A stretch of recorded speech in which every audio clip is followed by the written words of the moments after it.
Assalamualaikum warahmatullahi wabarakatuh. Alhamdulillahilladzi hadana lihada wa ma kunna linahtadiya laula an hadanallah. Wassalatu wassalamu ala habibillahi Muhammad ibn Abdillah wa ala alihi wa sahbihi ajmain, amma ba'd. Ilahi anta maksudi wa ridhoka matlubi atini mahabbataka wa ma'rifataka. Di hadapan para ahli silsilah thariqah Qadiriyah Naqsyabandiyah Pondok Pesantren Suryalaya Sirna Rasa, dan di hadapan guru agung saya Hadrati Pangsa Bahaos, alhamdulillah, puji syukur kita bisa ketemu lagi. Alhamdulillah, setinggi Suryalaya, sedalam Sirna Rasa, seluas jagat aras.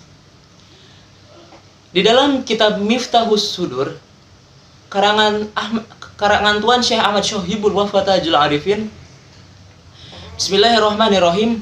Wa qad qala al-arifin inna rizqaz zahir biharakatil ajsam wa rizqal batin biharakatil qulub. Wa qad bayna al-Qur'anul azim anna zikra iladu ittirabil qulub wasabilil binaniha. Di dalam kitab Miftahus Sudur tadi, rezeki itu dibagi menjadi dua, yaitu ada rezeki zohir, ada rezeki batin. Nah, rezeki zohir ini rezeki yang langsung kita terima. Contohnya apa? Nih, kalau misalkan kita minum, nah otomatis kita haus kan. Nah, kalau misalkan udah haus berarti kita harus minum. Dan kalau udah minum, maka kita akan merasakan segarnya, nikmatnya air di dalam tenggorokan. Nah, itu disebut rezeki zohir. Tetapi ketika kita minum tapi kita tidak mau gerak, tidak ada usaha, maka itu akan sia-sia. Tidak ada rezeki zohir, gitu kan. Kalau tidak ada usaha, maka tidak ada rezeki zohir. Begitu, betul? Nah, hakikat usaha ini yang harus kita perdalami. Nah, hadirin rahimakumullah, Allah Subhanahu wa Ta'ala telah mencatat baik buruknya manusia atau apalah itu di Lauhul Mahfuznya Allah. Jadi apa-apa itu udah ada di Allah, gitu kan. Contohnya seperti gini. Di zamannya Umar bin Khattab, Khalifah Umar bin Khattab radhiyallahu anhu, gitu kan. Ada seorang maling yang ketangkap sama warga setempat, gitu kan. Nah, ketika itu malingnya itu dibawa ke khalifah. Nah, ketika sampai ke khalifah, "Wahai, kenapa kamu maling?" Bla bla bla bla bla, gitu kan. Nah, udah seperti itu, Khalifah Umar sendiri memutuskan untuk memukul dan mencabuk si maling tersebut. Namun si maling tersebut berdalih seperti ini. "Wahai Khalifah," katanya, "wahai Khalifah, mengapa engkau mencabukku, memukulku? Sedangkan ini sudah ada ketetapannya dari Allah Subhanahu wa Ta'ala," gitu kan. "Berarti engkau dusta kepada Allah," gitu kan. Namun Sayyidina Umar dengan tegasnya, dengan kecerdasannya, dia menjawab seperti gini. "Wahai saudaraku, ini sudah ketetapan Allah. Ini sudah ketetapan Allah. Aku memukulmu, aku mencambukmu, itu sudah ada dari sananya. Kalau kamu tidak menerima ini, maka engkau tidak beryakin kepada Allah." Begitu. Nah, itu ketetapannya. Baik buruknya manusia ditentukan dengan usahanya. Oke, gini kan. Kita pengen usaha, pengen mencapai target, mencapai cita-cita, namun tidak ada usaha, rezeki zohirnya tidak akan datang. Tidak akan datang.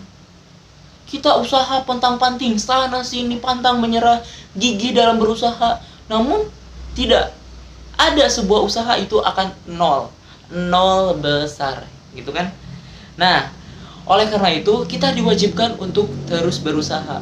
Nah, ada lagi nih rezeki batin. Rezeki batin ini seperti apa sih? Nah, rezeki batin ini rezeki yang menenangkan hati kita. Menenangkan hati kita dengan cara apa? Dengan zikir kepada Allah. Ingat kepada Allah. Ingat kepada Allah dengan zikir la ilaha illallah, la ilaha illallah.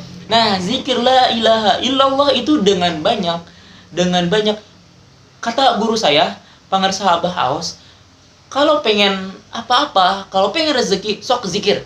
Zikir sing loba. Zikir sing loba atau zikir yang banyak. Zikir sing loba. Kalau misalkan zikirnya itu kan di sana, di guru saya itu zikirnya itu kan 165.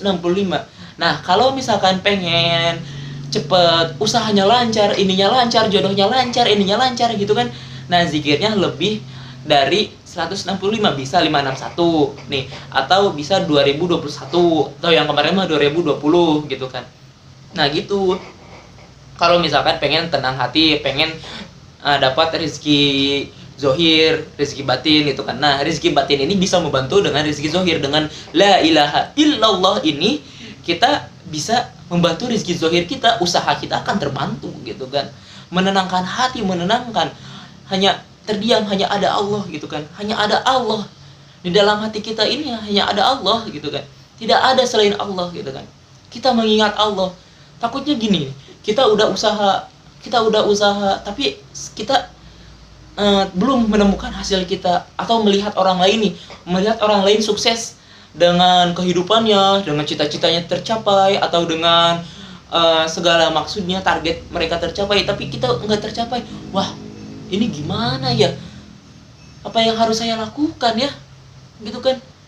Nah, kita ini awas jangan sampai tercoreng, awas jangan sampai kita pengen usaha tapi dengan tidak cara yang baik-baik, malah yang ada kita ntar tidak bermartabat, yang ada gitu kan, tidak bermartabat. Yang tadinya harus menaik malah menurun karena emang kesalahan kita, pengen cara instan atau pengen dengan cara pesugihan. Nauzubillah min dzalik, itu jangan dicontoh seperti itu, oke? Nah, gitu, rizki zohir itu dengan makan, dengan merasakan makan, kenikmatannya kenyang, kenikmatan dahaga air minum.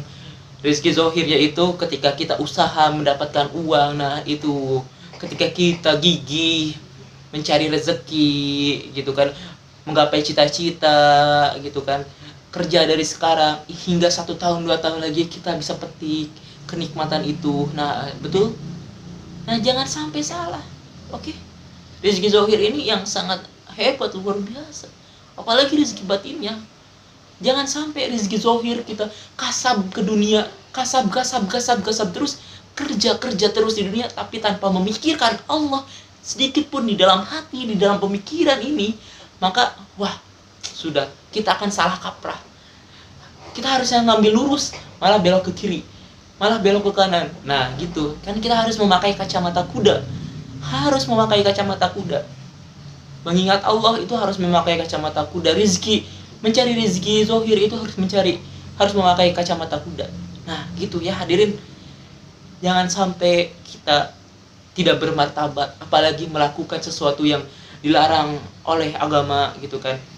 Berusaha tapi dilarang oleh agama, atau mencenderai usaha orang lain. Nah, itu jangan. Semua udah ada rezeki masing-masing. Meskipun itu orang Kristen, orang Hindu, Buddha, Katolik, orang Islam gitu kan. Nah, itu rezeki zohir, rezeki batinnya kita itu harus seperti itu. Mungkin itu saja yang bisa saya dapat sampaikan. Mohon maaf bila ada kata kekurangan. Wabillahi taufiq wal hidayah, waridha wal inayah. Assalamualaikum warahmatullahi wabarakatuh. Bye bye.